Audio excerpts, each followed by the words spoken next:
por geopolítica de las fake news. Todo el mundo sabe que estamos viviendo una época de convulsión.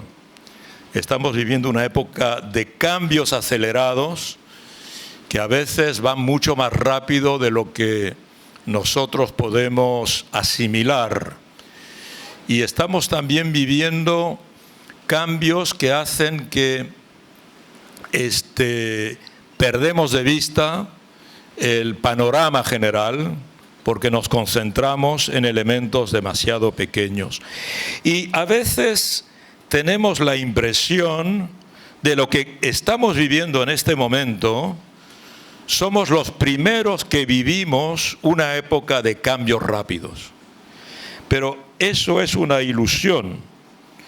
Recientemente yo estaba en Cuba, en La Habana, dando esta conferencia, y yo les recordaba a nuestros amigos allí que en el poco tiempo que vivió José Martí, y el doctor citaba hace un momento a José Martí, como ustedes saben, José Martí tuvo una vida corta, vivió 41 años, murió en sus 41 años, hacia el 42. ¿Y qué pasó? Un rápido resumen de lo que pasó en esos 40 años en los que vivió José Martí. En ese pequeño tiempo ocurrió lo que podemos considerar el apogeo de la era industrial, la urbanización masiva, el auge de los nacionalismos. Los nacionalismos no existían, aparecen a partir, como ustedes saben, de la Revolución del 48, antes no existía el concepto mismo de nacionalismo. Y Martí nace en el 53, es decir, en la prolongación de los nacionalismos que van a marcar y marcan aún hasta hoy una gran parte de los conflictos políticos. Martí vivió la invasión generalizada de las máquinas.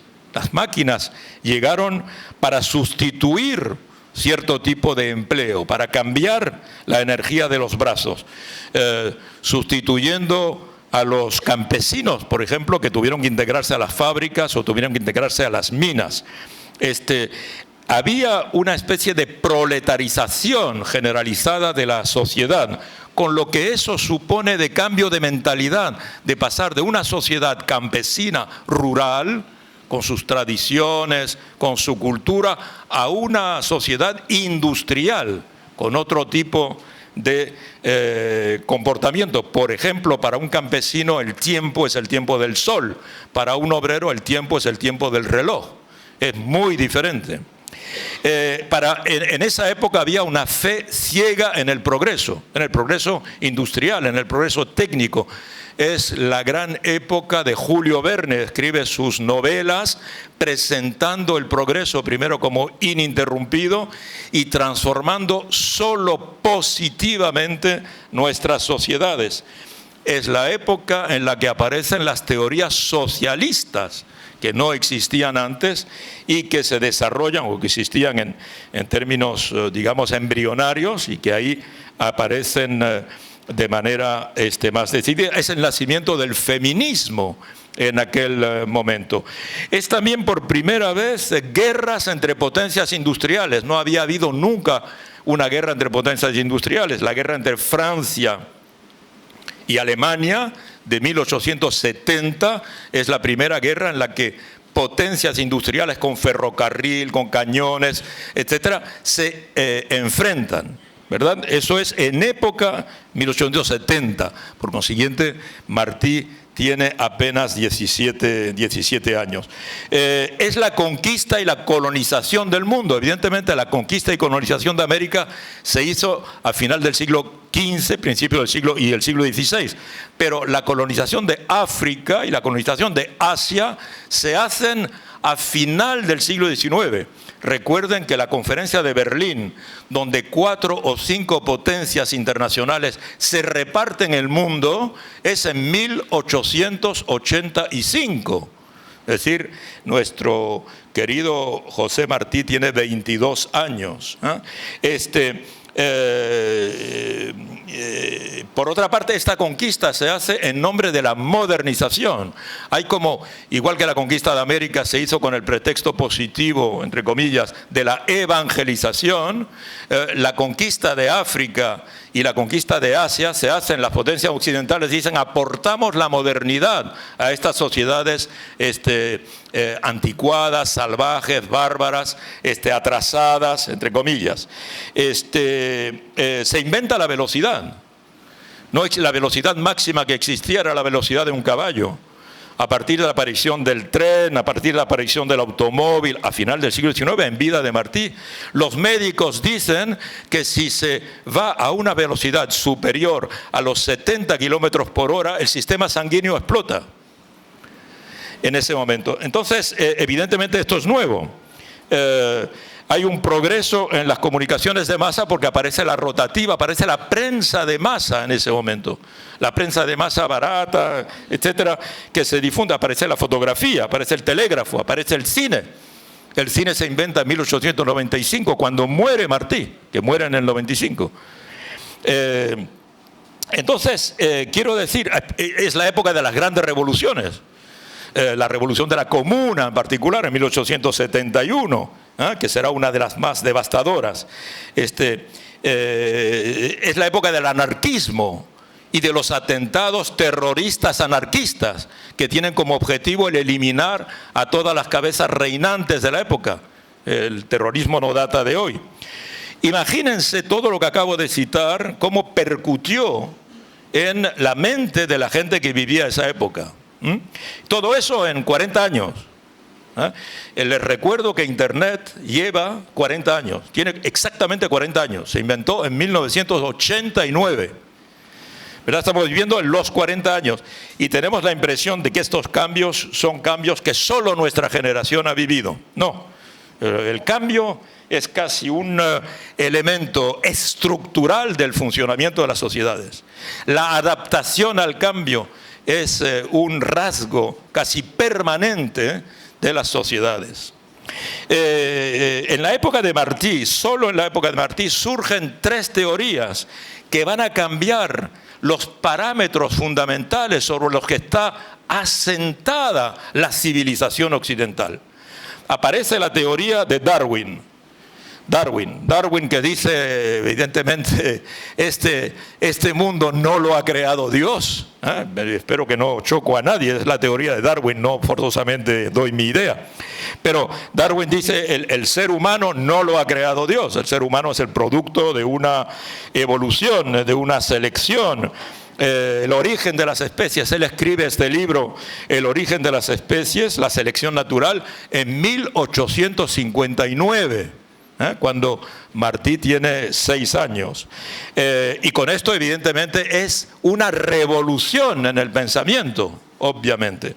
Segundo, aparece la teoría de Marx, el marxismo, la teoría sobre el capital, la teoría sobre la historia como lucha de clases, como la historia. ¿Qué es la historia? Dice Marx. La historia es la historia de la lucha de clases. ¿Cuántas clases hay? Solo hay 2 clases, la burguesía y el proletariado. Y la historia de ese enfrentamiento es la historia del ser humano. Y Marx escribe El Capital en 1867. Y evidentemente Marx ha sido uno de los pensadores, filósofos que más han influido en los cambios sociales, no solo al final del siglo XIX, sino a lo largo del siglo XX y en parte en el siglo XXI. La teoría de la plusvalía, etc. Y tercera teoría, la teoría de Nietzsche y la teoría del sobrehombre, evidentemente, ¿verdad? La teoría sobre la cultura, sobre la moral. Y Nietzsche escribe su libro Así hablaba Zaratustra en 1883, ¿verdad? Exactamente cuando Martí tiene 30 años. ¿Qué dice Nietzsche? Nietzsche dice algo que es más aún perturbador que lo que había dicho Darwin, pero lo dice de otra manera. Nietzsche dice, conocen ustedes la frase célebre, Dios ha muerto. Y por consiguiente, ahora solo podemos contar con nosotros mismos, ¿verdad? Bien, estas 3 teorías, le faltaba la cuarta. La cuarta teoría que resquebrajó los pilares, los 4 pilares sobre los cuales estaba sentada la civilización occidental, es la teoría freudiana, la teoría del psicoanálisis.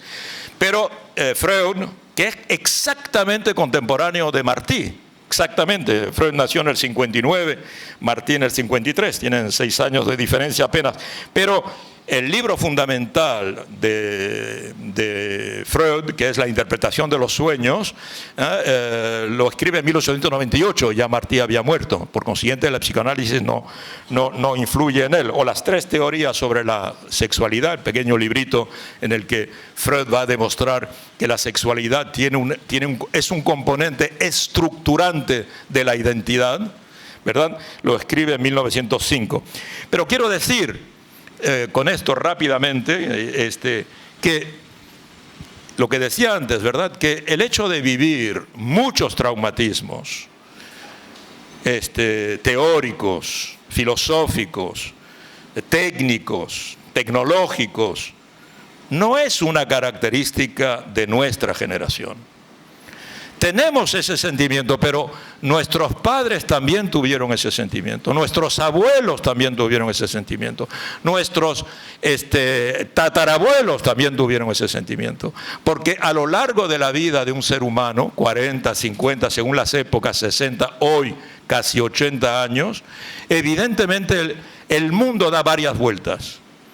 Y por consiguiente esta idea fundamental que hoy defendemos y de las cuales nos habló el doctor, ¿verdad? La idea de la formación permanente, ¿verdad? La idea de que la universidad es una universidad permanente, de que hay que estar adaptándose, como diría Darwin, para sobrevivir, ¿verdad? Porque sencillamente los parámetros de lo que nos rodea cambian y van cambiando prácticamente cada 30 años. Hoy estamos inmersos efectivamente en un momento de fuertes traumatismos, de muchas incertidumbres, porque somos incapaces, ¿verdad?, lo decía yo al principio, de tener una visión clara, 1, de lo que está pasando y 2, de hacia dónde vamos, ¿verdad? No acabamos de entender cuál es la lógica que determina lo que está pasando. Estamos identificando una serie de elementos que tomamos de manera aislada, pero como en un rompecabezas, pero no tenemos la visión general de la imagen del puzzle. Hoy no hay un relato general que nos explique cuál es nuestra posición en esta historia. La historia del mundo es un relato hegemónico que se impone y en ese relato debemos encontrar cuál es nuestro rol, ¿verdad? En qué sitio nos colocamos. Hoy es muy difícil, primero, porque no hay relato hegemónico. Y segundo, porque tenemos dificultad en colocarnos en ese relato. Lo decía nuestra amiga en la presentación. Yo pienso que hoy podemos estar de acuerdo en decir si consideramos cómo funciona el mundo, podemos decir que el mundo está hoy afectado por muchas crisis, evidentemente, por muchos impactos, pero nos podríamos poner todos de acuerdo en que hay 3 crisis principales.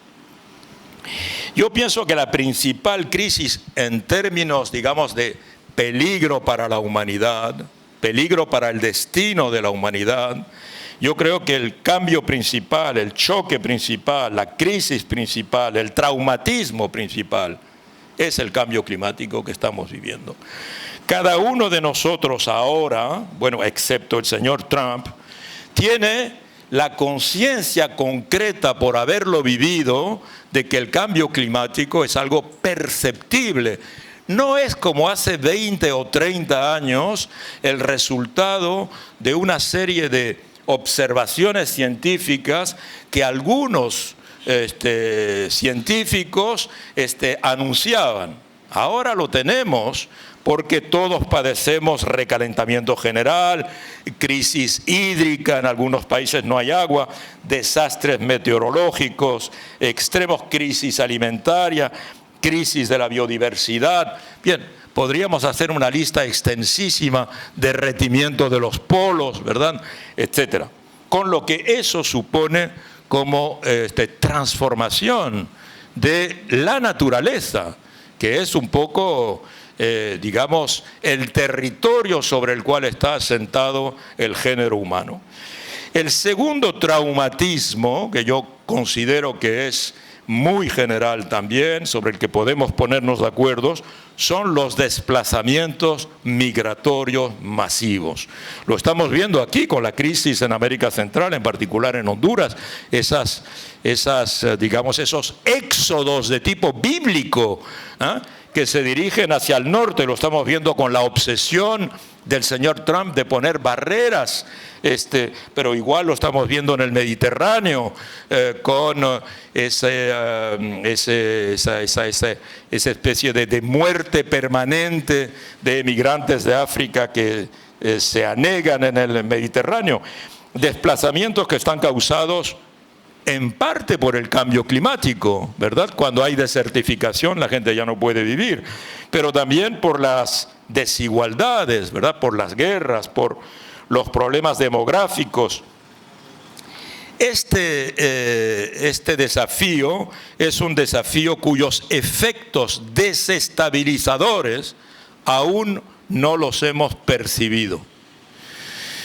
Por ejemplo, ustedes, si han seguido la actualidad últimamente, saben que en Francia hay una crisis política grave, con un enfrentamiento de lo que se llama los chalecos amarillos contra las autoridades. ¿Cuál es la causa de la protesta de los chalecos amarillos? ¿Por qué los chalecos amarillos protestan con tanta energía? Pues la causa es el cambio climático.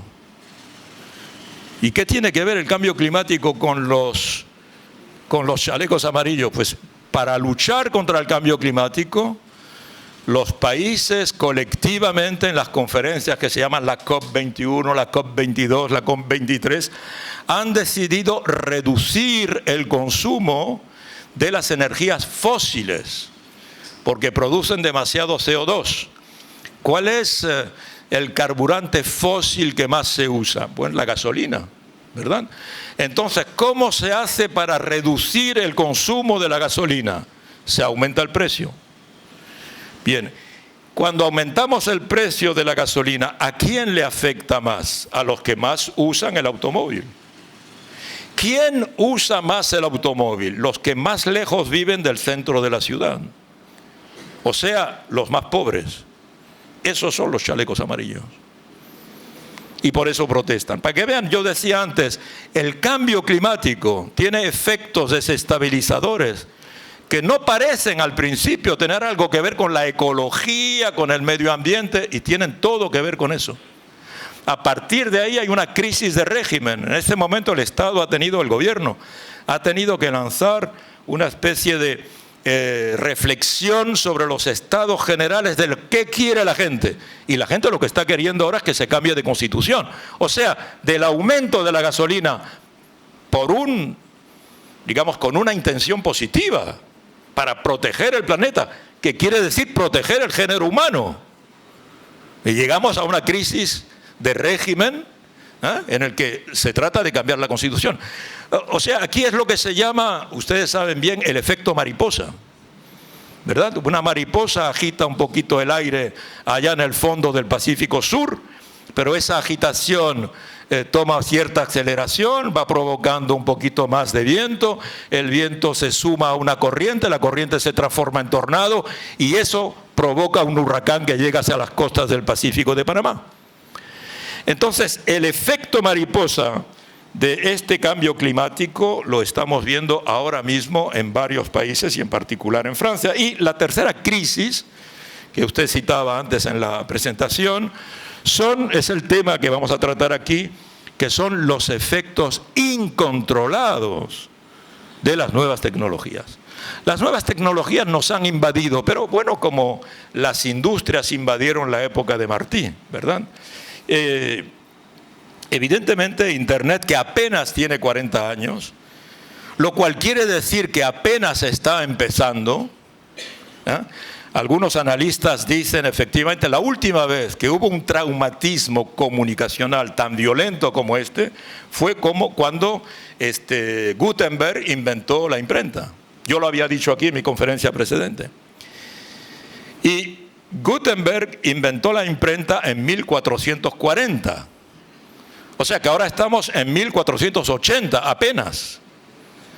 Y 1480 aún no había pasado casi nada de lo que provocó la invención de la imprenta. Por consiguiente, lo que está, las redes sociales, todo lo que vamos a hablar, probablemente si nos reunimos dentro de 5 años serán cosas completamente olvidadas, porque estaremos ante problemáticas totalmente diferentes y amplificadas. Porque Internet no está aquí para 10, 20 o 30 años, está aquí para 1000 años, 2000 años. El futuro no se detiene en la esperanza de vida de nuestros hijos. El futuro tiene muchos años por delante, si el cambio climático nos permite sobrevivir, obviamente. Entonces sí, ¿qué va a ocurrir con la inteligencia artificial? ¿Cómo va a cambiar nuestra vida? ¿Qué va a ocurrir con el Big Data? ¿Cómo va a cambiar nuestra vida? ¿Qué va a ocurrir con las nanotecnologías? ¿Cómo van a cambiar nuestros métodos de trabajar? Con la nueva biología sintética. ¿Qué va a pasar con la ciberseguridad? ¿Qué va a pasar con el robo, digamos, a escala industrial de los datos informáticos? Con los ciberataques, ¿qué será de la guerra? Entonces, evidentemente, esto también ya está teniendo efectos políticos concretos. Si ustedes leen la prensa y se interesan por lo que pasa en España, estas últimas semanas el conflicto principal en España era el conflicto de los taxistas, no sé si ustedes vieron. En Barcelona y en Madrid la vida estaba paralizada porque los taxistas bloquearon los aeropuertos, bloquearon el centro de la ciudad. Bien, ¿por qué los taxistas protestan? Protestan contra la uberización, ¿verdad? Del uso de que cualquiera de nosotros ahora puede ser taxista, basta con que se inscriba en una plataforma. Entonces, los taxistas tratan de defender esa profesión, como los conductores de carros de caballo, de calesas, trataron de impedir el nacimiento de los choferes de taxi de motor a explosión. Porque si ustedes ven una foto del centro de París en el año 1910, antes de la Primera Guerra Mundial, verán embotellamientos de calesas de caballo. No había autos, había muy pocos autos, solo unos cuantos ricachones podían tenerlo, ¿verdad? Y eso fue desplazado, los caballos desaparecieron de la ciudad. Y los conductores de calesas o se reconvirtieron en conductores de autos de motor a explosión o desaparecieron. En fin, la uberización es eso ahora, evidentemente, ¿no? Entonces, vemos que estamos viviendo este momento de gran traumatismo, este momento de gran transformación, y que si consideramos estos 3 problemas, una consideración que también yo creo que estaríamos todos de acuerdo en hacer es que estos problemas no los puede resolver un Estado solo. Panamá, por muy poderoso que sea, por muy influyente que sea, no puede resolver solo el cambio climático, ni puede poner un término a las migraciones, ni puede resolver los cambios tecnológicos. Evidentemente, estas 3 crisis, para solo hablar de ellas, solo se pueden afrontar colectivamente.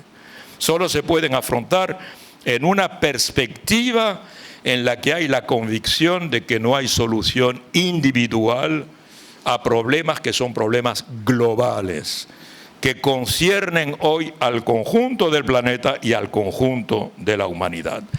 Estas nuevas amenazas globales de las que hablamos, que son nuevas en la medida en que tienen características específicas de hoy, no son nuevas estructuralmente, evidentemente, Todos sabemos que cuando apareció la imprenta desaparecieron los copistas, que estaban antes en los conventos reescribiendo los libros. Obviamente sabemos que precisamente hay una necesaria adaptación al cambio técnico. Marx decía, lo recordaba yo antes, la historia es la historia de la lucha de clases. Nosotros podríamos decir, la historia es la historia de la evolución técnica. Evidentemente, además cuando se estudia la prehistoria se pasa de el neolítico es el periodo de la piedra pulida, ¿verdad? Etcétera. Entonces, evidentemente, cada técnica dominante va haciendo cambiar la estructura general. Y cada cambio técnico supone toda una transformación civilizacional. Entonces, nadie puede pensar que se está produciendo un cambio comunicacional tan importante como es Internet, que es, digamos, la quinta revolución comunicacional en la historia de la humanidad. Si pensamos que la primera es la lengua, el lenguaje, surgimiento del lenguaje, que crea la humanización del ser humano, con distinción del animal, y crea las primeras sociedades de cazadores-recolectores, ¿verdad?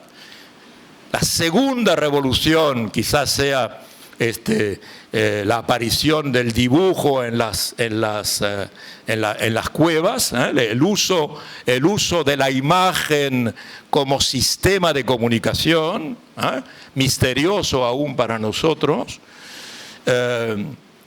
El tercero es la aparición de la escritura que aparece, como ustedes saben, hace como 6.000 años en un punto preciso, en Sumer, allá entre el Éufrates y el Tigris, al sur de lo que hoy es Irak, y ahí surgen los primeros estados, ahí surge la religión, ahí se inventa la rueda, etcétera. La escritura va a permitir la transmisión no oral, sino evidentemente con mayor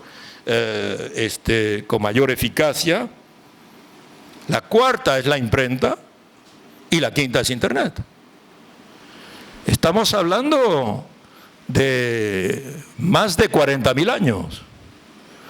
O sea, quien piense que una revolución con Internet llega y que todo va a quedar igual, es evidente que se equivoca.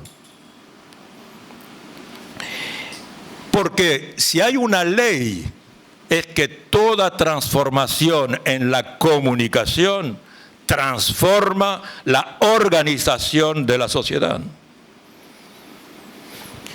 Y eso es lo que estamos viendo ahora, sencillamente.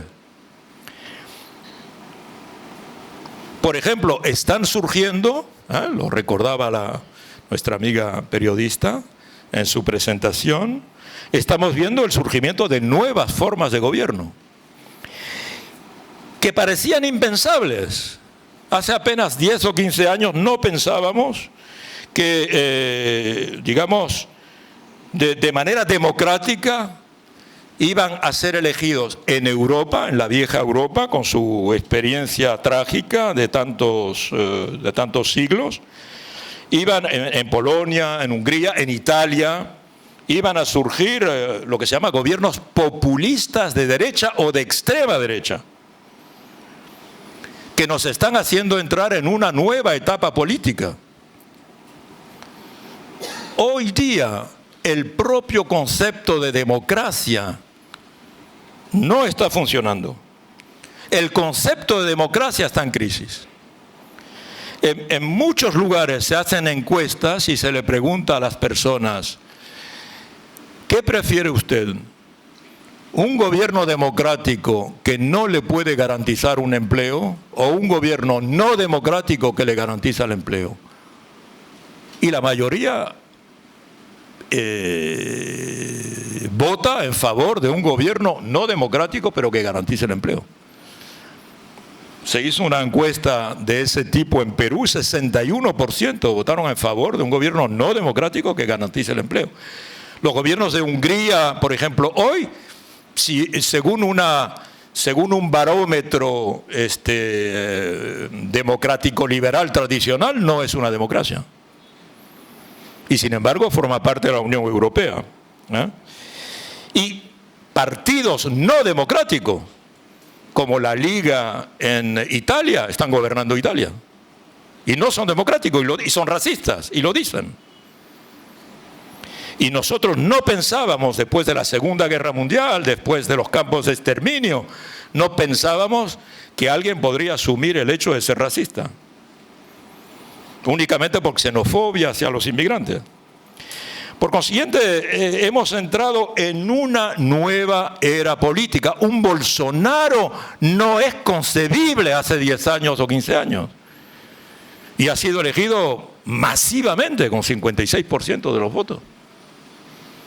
En una campaña relativamente corta, que no le ha costado mucho trabajo, con la eliminación de los partidos tradicionales. Claro, evidentemente, con todo el trucaje contra Lula, con Lula en la cárcel, impedido de presentarse, pero eso ocurrió. Entonces, hemos entrado en una nueva era política en la que las reglas del juego, que han sido las reglas que han durado desde hace más o menos 2 siglos, no están funcionando. Hay una grave crisis de confianza en la democracia. Cada vez en particular los jóvenes efectivamente creen menos en la democracia, porque saben que la democracia se manipula, porque se enseña en las escuelas, porque se ve. Porque miren, en muchos lugares, en muchos países, se han adoptado medidas extremadamente, ¿cómo diríamos?, controversiales, para decirlo de alguna manera. Se han adoptado sin consultar a la sociedad. Por ejemplo, en muchos países se ha adoptado el aborto, la ley en favor del aborto, que evidentemente uno está de acuerdo con ello, no estoy hablando de mis posiciones, pero en ningún país se ha adoptado el aborto por referéndum. En muchos países en 26 países, por ejemplo, se ha establecido el matrimonio homosexual, como se dice, ¿verdad? El matrimonio para todos, se dice en Francia. En ningún país se ha adoptado por referéndum, se hubiera perdido. En muchos países se ha adoptado la ley que prohíbe la pena de muerte. En ningún país se ha adoptado por referéndum, porque se hubiera perdido. Porque en estos 3 casos que acabo de dar, y puede haber muchos más, si ustedes hacen un referéndum para saber, ¿debemos acoger más emigrantes? ¿Ustedes piensan que lo van a ganar? Si en Panamá se hiciera un referéndum diciendo, quien esté a favor de acoger más emigrantes, sí, quien esté en favor de no acogerlos, no. Es evidente que el no ganaría, pienso. Entonces, todas estas decisiones que se han adoptado en muchos países hace que hoy, digamos, tenemos un fenómeno que podríamos llamar, algunos politólogos le llaman el pueblo contra la democracia. De ahí la apelación populismo, porque el pueblo no está de acuerdo con esto, aunque sean ideas generosas, ideas buenas, que yo me imagino que aquí todos, o por lo menos una mayoría, nosotros compartimos, sobre la pena de muerte, sobre el aborto, sobre el matrimonio para todos, etc. Pero el pueblo no ha sido consultado. Y si la democracia es la opinión del pueblo, entonces algo no ha funcionado ahí. ¿Cómo ha sido elegido Trump? Sobre esto que estoy diciendo. Es el pueblo no consultado el que elige a Trump. Entonces, evidentemente, digamos, hay hoy una idea de que la democracia representativa ya no es representativa. Hasta ahora, por ejemplo, se pensaba en nuestras sociedades, ustedes recuerdan a Fukuyama, Francis Fukuyama. ¿verdad? Francis Fukuyama es un ensayista estadounidense de origen japonés, como dice su apellido, y que estableció que en realidad habíamos alcanzado el fin de la historia. ¿Recuerdan? ¿Cómo explicaba él ese fin de la historia? Muchas veces se desformó lo que decía Fukuyama. Fukuyama lo que decía era lo siguiente. Decía, en una sociedad moderna, una sociedad contemporánea, digamos, cuando en una sociedad contemporánea se establece una democracia representativa, parlamentaria, y cuando en esa sociedad moderna, con un sistema político, un régimen político de representación parlamentaria y con economía de mercado, una vez que se han obtenido esos dos objetivos, asamblea representativa y economía de mercado, se terminó la historia, porque todas las sociedades aspiran a esos dos objetivos. Puede haber peripecias en el camino, puede haber países que aún no alcanzaron eso y lo van a alcanzar y están aún en conflicto, pero al final todo el mundo va a alcanzar eso. Otros economistas en particular decían, cuando en una sociedad liberal, en el sentido no neoliberal, en el sentido abierta, una sociedad abierta, una sociedad democrática, cuando en una sociedad democrática el nivel de vida, una sociedad democrática y moderna, el nivel de vida alcanza $15.000 por persona al año, ya no hay vuelta atrás. Ya la democracia está establecida para siempre. Bien, esas dos afirmaciones, la de Fukuyama y esta teoría económica sobre el PIB por cabeza, hoy día están siendo invalidadas.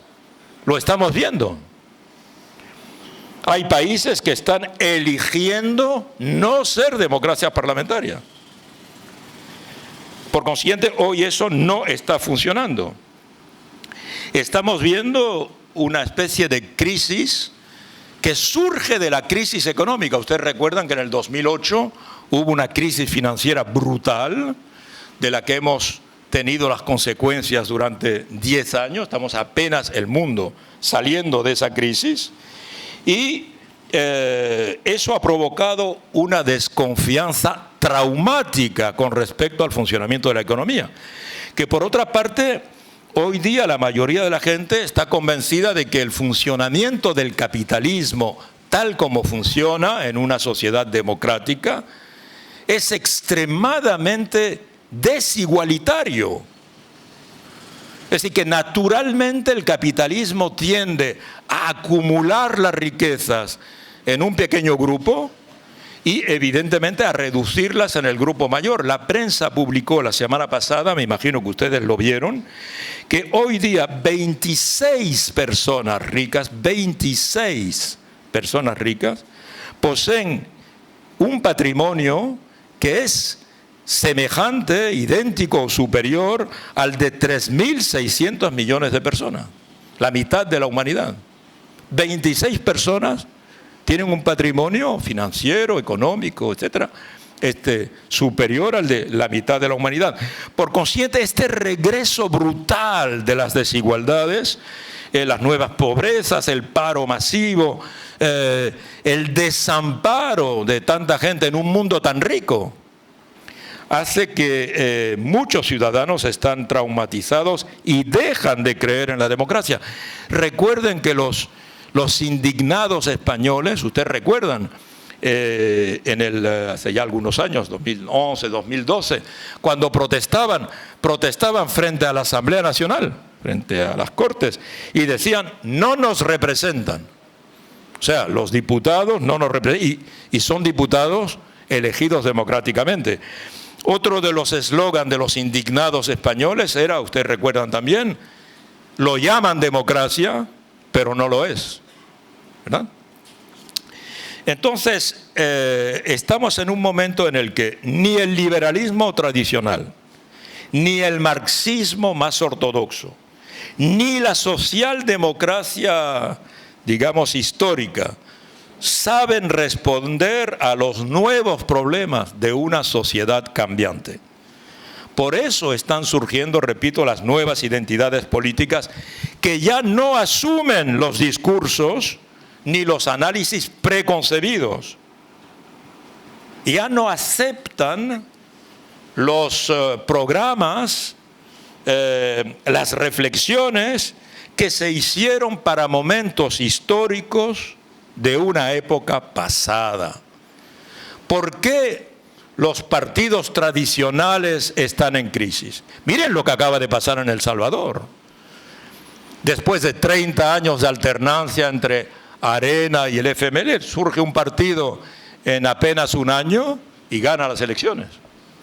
Miren lo que pasó en Francia, donde había partidos tradicionales como el Partido Gaullista, Partido Conservador Histórico y el Partido Socialista que dominaban la vida política, y Macron en menos de un año creó un partido de la nada que se llama En Marcha, que nadie sabe si es de derecha, si es de izquierda, y ganó las elecciones. Bien, y podemos multiplicar los ejemplos. Las sociedades ya no creen en las estructuras políticas que se construyeron para un mundo que no es el mundo de hoy.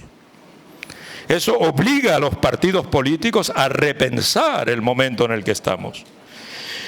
Están surgiendo evidentemente estas nuevas identidades políticas de las que yo les hablo, y en particular, si quieren, podemos consagrar unos minutos al caso más espectacular de todo este fenómeno, que es el caso Donald Trump.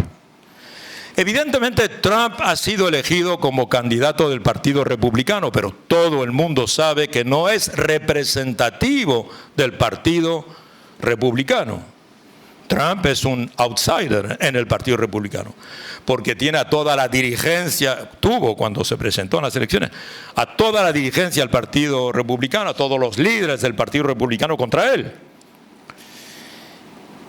Y sin embargo, en noviembre de 2016 ganó. El hecho de que ganase contra la opinión hasta de sus propios correligionarios es una sorpresa, pero es, yo diría, menos sorpresa que otra dimensión sobre la que quiero insistir.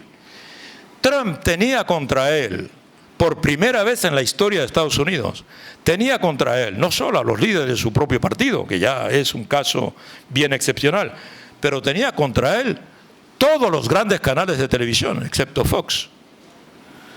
Tenía contra él todo el gran capital financiero, Wall Street. Tenía contra él a todos los grandes intelectuales, a Hollywood. No son los intelectuales que están en Hollywood, pero los artistas, quiero decir, a los grandes intelectuales y Hollywood. Tenía contra él todos los grandes hacedores de opinión, los grandes editorialistas. Oiga, y sin embargo ganó. Cualquier facultad de comunicación nos enseña que para ganar una elección tenemos que tener a los grandes medios con nosotros, que tenemos que tener a los hacedores de opinión con nosotros, que tenemos que tener a los grandes empresarios con nosotros que van a financiar nuestra campaña. Trump ganó contra toda esa gente. Entonces, la cuestión es que no hemos reflexionado suficientemente sobre por qué ganó Trump. Igual en Europa, la elección que más ha traumatizado a Europa es la victoria del Brexit en el Reino Unido. Oiga, si el Brexit, miren, el Reino Unido ha sido un gran imperio, evidentemente, el imperio británico, pero hoy día es un país que tiene una industria principal y una sola, que es la industria financiera. Podría ser semejante a Panamá en cierta medida, que es la industria financiera, que es la City de Londres, que es la principal bolsa prácticamente del mundo, superior a la de Nueva York. De eso vive el Reino Unido. Y toda la City estaba en contra del Brexit, como toda la prensa, digamos, seria, no la prensa popular. Y sin embargo ganó el Brexit, que además ahora no saben cómo salir. Bueno, se sabe cómo se puede arrancar esta cuestión sin consecuencias graves. Entonces la pregunta que nos preguntamos es, oiga, pero los medios influyentes ya no influyen. ¿Podemos seguir llamándolos medios influyentes si son incapaces de hacer una elección? Si controlamos la prensa, la radio y la televisión y no conseguimos que nuestro candidato gane o nuestra candidata, ¿qué está pasando? Es evidente que eso merece una pequeña reflexión. Yo decía antes que desde que apareció Internet en 1989, y hay que recordarlo porque 89 es el año de la caída del muro de Berlín, recuerdan ustedes, ¿eh? Cae el muro de Berlín y aparece Internet. Cae un mundo y aparece otro mundo. No cabe duda de que todos los medios tradicionales, y en particular la prensa diaria de papel, han conocido un traumatismo tecnológico que se ha ido transformando en una doble crisis profunda. Hablo de los medios tradicionales. Primero, una crisis financiera. La prensa escrita, la radio, ahora la televisión también. Centenares de diarios, sino miles de diarios, de periódicos cotidianos, a través del mundo han visto sus ventas derrumbarse. Lo comentábamos hace un instante. Ha habido pérdidas de lectores masivas. Piensen cada uno de ustedes cuántos periódicos leían hace 10 o 15 años de papel.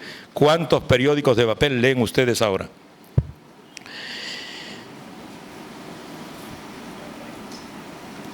Y ha habido despidos de periodistas por decenas de miles a través del mundo, que han perdido su trabajo como los taxistas no quieren perder el suyo. Centenares de periódicos han ido a una quiebra económica sin alternativa.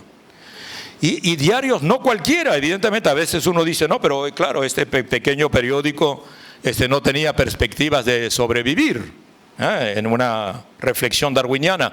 Oiga, pero el Washington Post que tumbó a Nixon, que fue el diario que sacó el Watergate. El Washington Post, quiebra absoluta y total. ¿Por cuánto lo compró Jeff Bezos, el patrón de Amazon que compró? ¿Alguien sabe por cuántos miles de dólares compró Jeff Bezos el Washington Post? Un imperio mediático. Por $1 simbólico. Por $1 simbólico. Eso es lo que valía el Washington Post hace 5 años cuando lo compró Jeff Bezos. Y eso ha ocurrido con todos los grandes periódicos, las grandes firmas. En Francia, Le Monde, en España, El País. Todos los grandes periódicos han visto una nueva generación de oligarcas que han comprado esos diarios por una miseria. Son ahora los dueños de esos grandes periódicos que siguen impresionándonos históricamente. ¿Los han comprado para ganar dinero? No, porque no se gana dinero hoy, excepto excepciones, claro. Pero esencialmente los han comprado para adquirir prestigio, para adquirir poder y también para impedir que los periódicos los ataquen. Si usted quiere que un periódico no lo ataque, cómprelo. Es lo más sencillo. Cuando usted tiene el capital, es algo que puede hacer. Mire, toda la prensa de prestigio en Francia, los diarios y los semanarios, pertenece a 5 propietarios, a 5 oligarcas, que los han comprado porque la prensa vale poco y de esa manera no va a haber escándalo, no va a haber revelaciones, no va a haber campañas contra ellos. Entonces, en pocos años, en materia de prensa escrita, ha surgido lo que yo llamo una nueva generación de aventureros de los medios, sin ninguna tradición periodística, sin ningún respeto a los principios éticos de la información. Y por consiguiente, hoy efectivamente muchos medios ya no tienen ya no tienen digamos, la exigencia ética, la exigencia deontológica que pudieron tener durante mucho tiempo. Y yo decía, hay dos crisis. Uno, la crisis financiera, pero también, además de la crisis financiera, hoy día estamos viendo que los medios, en particular la prensa escrita de la que hablo en este momento, conoce una grave crisis de credibilidad. De credibilidad.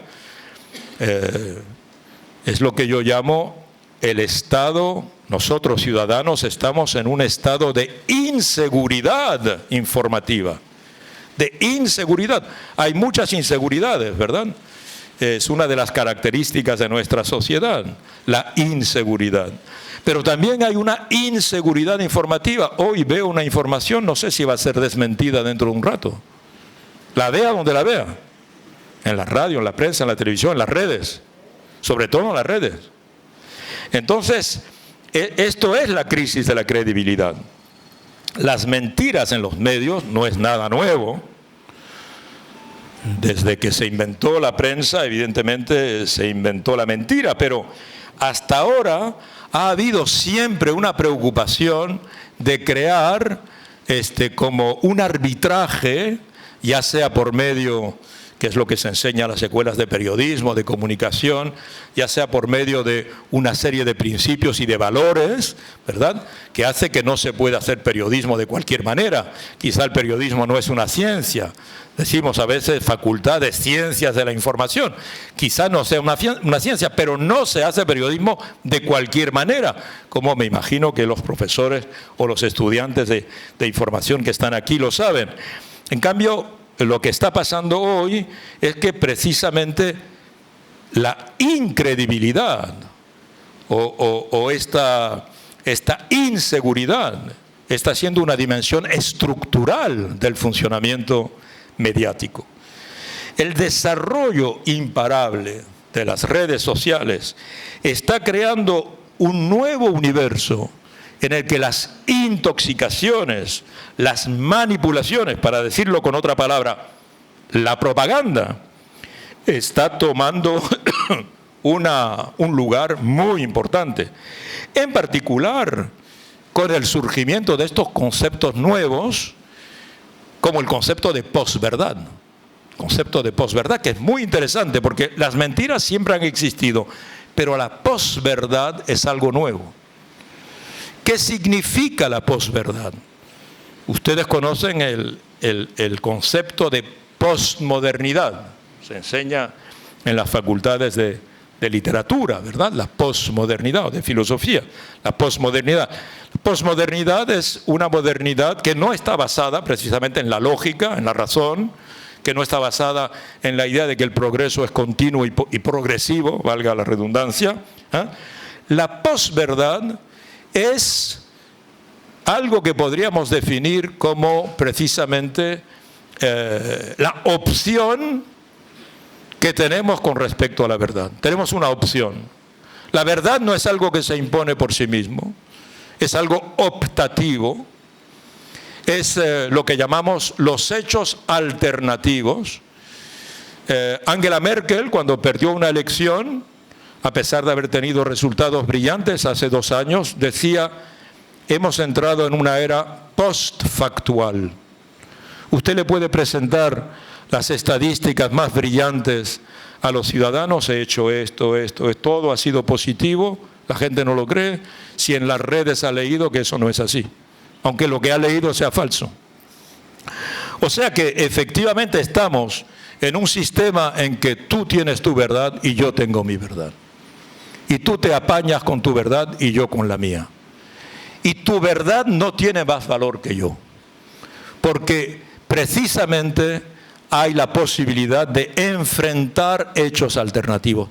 Es la consecuencia de que, en cierta medida, es la consecuencia de la lógica, digamos, de Google o de la lógica de Wikipedia. Wikipedia, como ustedes saben, no arbitra entre las afirmaciones que usted establece. Solo arbitra en términos, digamos, de moral elemental. Si usted pone algo que es pornográfico o si usted está defendiendo algo que colectivamente se rechaza, la pedofilia, por ejemplo, bien, eso no va a aparecer. Pero si usted dice, no sé, Hitler es un genio, y lo que hizo Hitler no lo entendieron en su época, pero en realidad era una persona absolutamente excepcional, etc. Hacer elogio de Hitler, Wikipedia lo publica. Y el que lea eso va a decirle al que le diga, no, Hitler era un monstruo, creó los campos de exterminio, fue un antisemita histérico, criminal, a decirle, no, porque mira, hizo esto y esto. Tú tienes tu verdad, yo tengo mi verdad. Por consiguiente, estamos en una época de verdad relativa, que es lo que se llama el relativismo de las ideas. El relativismo de las ideas. No hay un árbitro que venga a decir, moralmente esto es superior a esto. Éticamente esto es superior a esto. Entonces, en este universo, ¿verdad?, ya no se respetan una jerarquía de las verdades. Hoy día, por ejemplo, una estadística reciente que yo he citado varias veces en España indica que 31%, o sea, el tercio prácticamente de los españoles ya no se fía de los medios, solo se fía de las redes sociales. Lo que un amigo mío o una amiga mía me va a enviar vía Facebook o vía WhatsApp, lo voy a creer más que lo que vea en primera plana de ABC, en ese caso tengo razón de desconfiar, bueno, o del País o de algo así. ¿Por qué? Porque también los periódicos han adoptado posiciones casi de partidos políticos. Todos los periódicos de prensa escrita son militantes, todas las televisiones son militantes. Entonces no podemos decir esta televisión es militante, o cuando claro, ella pretende ser objetiva, pero sabemos que no hay en esa materia objetividad. Por ejemplo, hablábamos de los chalecos amarillos. Los chalecos amarillos en su protesta general tienen un objetivo de ataque en particular, son los periodistas. Cuando ven a un periodista casi lo linchan. ¿Por qué? Porque los periodistas que trabajan para los canales dominantes presentan a los chalecos amarillos muy negativamente y no objetivamente. Entonces, y los persiguen con el término los medios mienten. Este es el eslogan. Miren, la situación se ha vuelto tan inextricable en esta materia que ahora, por ejemplo, el New York Times en los años 80 había creado una figura que luego muchos periódicos, muchas televisiones crearon, que es la figura, lo que se llama el defensor del lector, ¿verdad? O sea que si en una información, algún periodista dio una información que no corresponde a la verdad, usted le podía escribir al defensor del lector dándole argumentos, y el defensor del lector una vez por semana publicaba una crónica muy interesante. Esto se creó en realidad en el Washington Post, lo creó el New York Times y luego se creó en todas partes. No sé si en Panamá algunos periódicos tienen aún defensor del lector. ¿En qué sentido es significativo? Hoy esto es tan inextricable que el New York Times ha abandonado la figura del defensor del lector. Como ustedes saben, ya el New York Times no tiene defensor del lector, porque no hay quien entre a argumentar. Porque por muchos argumentos que usted dé, su adversario va a alinear tantos argumentos en sentido contrario. Y le va a demostrar que lo que usted está diciendo es una alternativa a lo que él dice. Entonces, y ya la moralización de la información es cada vez más difícil. Y sobre todo que por otra parte siguen las mentiras tradicionales. Por ejemplo, el escándalo de lo que ocurrió en el Spiegel. El Spiegel, como ustedes saben, es el principal semanario de Alemania, ¿verdad? Der Spiegel. Tiene una larga tradición de un periodismo de mucha calidad y es probablemente, además hay una tradición en Alemania de un periodismo muy ético, muy luterano, muy protestante, muy verificado. Y sin embargo, como saben, lo que ocurrió en diciembre pasado, hace apenas un mes y medio, se descubrió que el reportero estrella del Spiegel, que se llama Klaas Relotius, del que el periódico había publicado 14 reportajes, que era brillante, que había recibido en el 2018 el premio al mejor reportaje del año. Oiga, sus 14 reportajes eran totalmente inventados. Los testimonios que daba, el nombre de las personas, el lugar, todo era falso. Todo era absolutamente falso.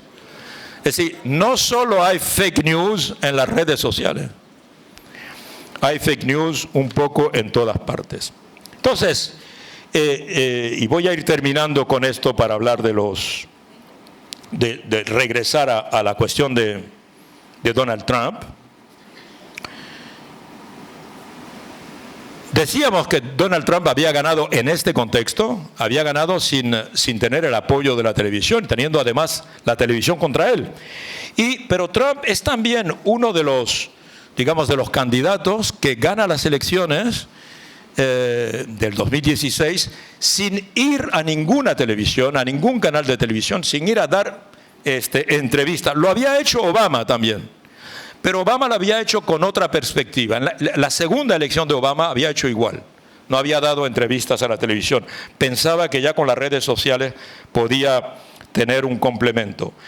Miren, les voy a dar unas cifras. En Estados Unidos hay 4 grandes canales, como ustedes saben, ¿verdad? ABC, CBS, NBC y Fox, ¿verdad? Todos estos canales tienen un noticiero que pasa a las 7 de la tarde, noticiero estrella, noticiero estelar de las 7 de la tarde. Según ustedes, en Estados Unidos, un país de 350 millones de habitantes, ¿cuántas personas ven alguno de los 4 noticieros en Estados Unidos? Menos de 30 millones de personas, 29 millones de personas según las estadísticas más recientes. Ningún noticiero tiene 30 millones de personas, entendámonos bien. A las 7 de la tarde hay 30 millones de personas que ven alguno de los 4 noticieros. Si Trump va a un canal de televisión, tiene una posibilidad de tener 7 u 8 millones de telespectadores, ¿sí o no? ¿Verdad? Si dividimos por 4. ¿Cuántos seguidores tiene Trump en sus redes sociales? Si solo consideramos 2 redes sociales, Twitter y Facebook, tiene 90 millones de seguidores, 60 en Twitter y 30 en Facebook. Si además les está hablando directamente, porque no es lo mismo que yo vea al presidente en la televisión, hay una distancia, yo estoy fuera, lo estoy viendo de lejos, mi punto de vista es un punto de vista exterior, a que yo reciba un mensaje del presidente de Estados Unidos. El presidente me está hablando a mí. Es muy diferente psicológicamente. Entonces, evidentemente, como ustedes ven, esto ha cambiado la relación, ¿verdad? Las redes sociales, ¿cómo podríamos expresar eso de una manera, digamos, más impactante? Bueno, sencillamente, las redes sociales son hoy el medio dominante. ¿Cuál es el medio dominante hoy? No es la televisión. El medio dominante es las redes sociales, son las redes sociales. En la época de Martí, de la que hablábamos antes, el medio dominante era la prensa escrita, diaria, que se vendía por millones de ejemplares, cada día. En los años 20, 30, 40, el medio dominante era la radio. Cuando el presidente Roosevelt inauguró las conversaciones al calor de la hoguera, ustedes recuerdan, era en la radio todos los sábados, le hablaba a la sociedad, ¿verdad? En los años 60, 70, 80, 90, el medio dominante era la televisión. Hoy, ¿cuál es el medio dominante? Las redes sociales. Esto que parece elemental hay que inscribírselo en el cerebro, porque hay que tomar conciencia de lo que ello implica, ¿verdad? Hoy, un simple individuo con su propia red social puede comunicarse con más ciudadanos que cualquier gran medio de masas tradicional. Hoy el medio de masas soy yo, porque hoy está lo que llamamos los yo medios. Los yo medios, no los medios de masa. Yo soy un medio de masa. Esto es una revolución comunicacional de una importancia colosal, porque los medios de masa han dejado de ser hegemónicos. Entonces, digamos que son importantes, evidentemente depende de los países, pero en términos de impacto, ya no tienen el impacto que tuvieron. Primero porque mucha gente ya no ve los medios dominantes, ya no ve la televisión. Una gran parte de la juventud no ve la televisión, sencillamente no la ve. ¿Por qué? Porque el televisor es el medio de distracción de los padres, no de los hijos. Está en el salón, es indicativo de una concepción sedentaria, inmóvil de la sociedad. Eso no le interesa a los hijos, no se van a sentar al lado de los padres para ver el programa. Lo ven en su tableta como quieren, o en su teléfono. Entonces es evidente que ya la televisión ya no es capaz ni de concentrar a las personas que viven en un mismo hogar, donde hoy cada una ve su programa con su tableta, si está abonada a Netflix, a Amazon Video, etc. Entonces, evidentemente, recuerden lo que decía antes, todo cambio en la comunicación implica un cambio en la organización de la sociedad. La sociedad no se va a quedar igual antes de eso y después de esto. Estallará por algún lado, no sabemos por dónde, pero estallará. Eso estamos seguros.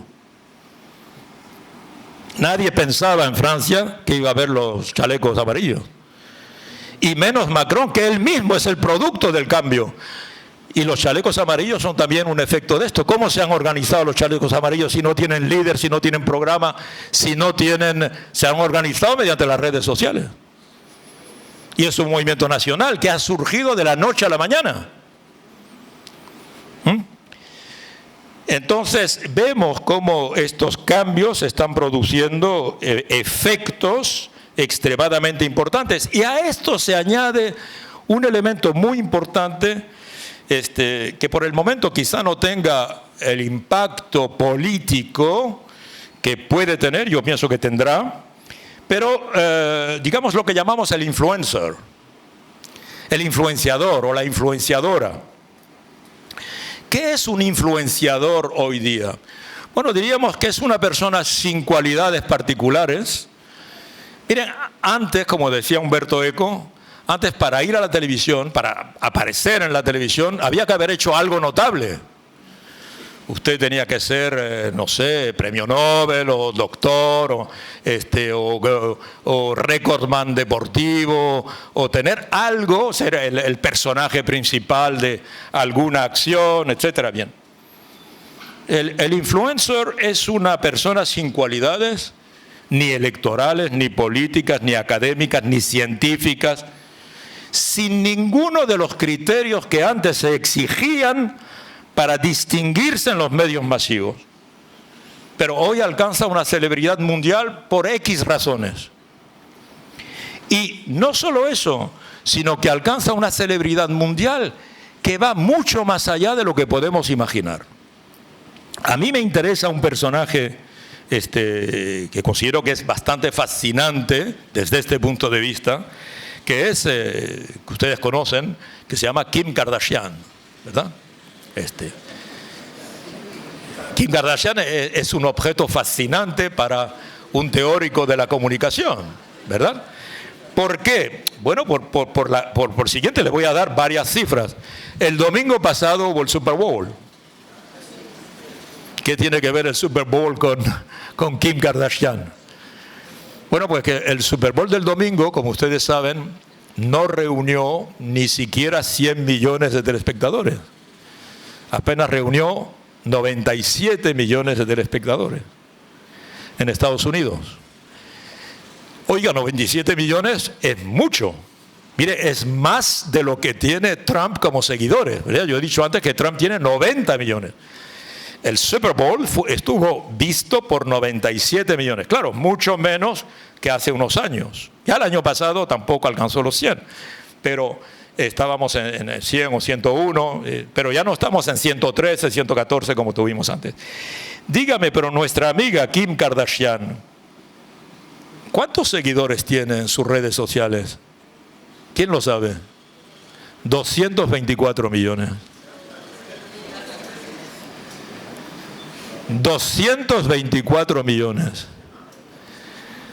Oiga, más que el Super Bowl, para organizar el Super Bowl hay que gastar miles de millones de dólares. Kim Kardashian vive en su casa tranquilamente. Todo el mundo quisiera ser Kim Kardashian. En particular el propio Trump, que la invita al despacho Oval. Claro, pero quien le hace el favor es Kim cuando va al despacho Oval. Obviamente, no Trump a Kardashian. Oiga, ¿y qué interés tiene que Kim Kardashian tenga 224 millones de seguidores? Bueno, tiene un interés económico muy concreto. ¿Cuánto vale un post? ¿De cuánto cobra Kim Kardashian por un post? Si ella pone una foto de ella con este bañador, por ejemplo. Oiga, por un post, ella está ganando $720,000. $720,000 por un post. Calculen si pone solo uno por día. Y calculen si pone 2 o 3 por día. Este es el mundo en el que estamos. Este es el mundo real. No el mundo que existía hace 5 años. Este es el mundo real en el que estamos. Y por consiguiente, digamos, este mundo hoy, por eso estamos viendo, puede cambiar las elecciones. Hemos visto cómo Bolsonaro pudo llevar a cabo campañas utilizando fake news. Hemos visto cómo Trump utilizó Cambridge Analytics, ¿verdad?, para ganar su campaña. Eso merece una conferencia especial, porque hoy, en la medida en que cada uno de nosotros utiliza las redes, va dejando como pulgarcito toda una serie de informaciones sobre nosotros mismos. Y yo, si por ejemplo voy a ver el Facebook de tal persona que está aquí en la sala, voy a saber, según sus likes, simplemente sus likes, sobre lo que likeó, yo voy a saber qué es lo que le gusta en materia de música, en materia de diversión, en materia de comida, en materia de restaurantes, en materia de viajes y en materia política, obviamente. Entonces yo voy a elaborar, en un momento electoral, yo voy a elaborar un discurso para esa persona, sabiendo cómo es esa persona, que no es favorable a nuestro candidato o nuestra candidata. Voy a tratar de utilizar todo lo que sé sobre ella para psicológicamente, con un equipo de especialistas de psicología, con un equipo de especialistas de comunicación, voy a estar enviándole información así anónima de amigos de Facebook, que poco a poco la van a llevar a votar por mi candidato. Eso es lo que hizo Trump con millones de personas. Sobre la base de un cuestionario. Por consiguiente, estamos hoy en un momento en que, digamos, los hechos objetivos están puestos en causa. Hoy día cualquier hecho se mide más por la emoción que produce que por lo que es en sí mismo. Miren, las encuestas están mostrando que en los países desarrollados y democráticos, cuando se le pregunta a la gente cuál es su fuente de información principal, en Estados Unidos, en Francia, en Inglaterra, en Alemania, más del 60% responde que la fuente principal de su información es WhatsApp. No es la televisión, no es el diario principal dominante, etc. Por otra parte, ¿qué es una información a la que nosotros le damos credibilidad, cada uno de nosotros? Y hay un estudio en la revista Science. Nosotros le damos credibilidad a la información que más se acuerda con lo que nosotros creemos. Si yo soy de izquierda, toda información que valoriza, digamos, los valores de izquierda, yo la voy a creer más, que una información que valoriza los valores de la derecha. O sea que en realidad casi es una fórmula química. Yo creo la información que más satisfacción química le da a mi cerebro. Esa es la información que yo creo. En cambio, y por consiguiente, cuando una información me impacta, mi reacción en las redes, obsérvense a ustedes mismos, es hacerla circular. Y la revista Science confirma que las noticias falsas, porque evidentemente están elaboradas de manera a producir mucha satisfacción química del cerebro, tienen un 70% más de posibilidades de ser compartidas en Twitter, en Facebook o en WhatsApp que las demás, las falsas, porque las falsas corresponden más. Por consiguiente, la gente tiene una actitud a creerse sus propias mentiras, a ser menos desconfiado hacia la información que corresponde a lo que uno cree.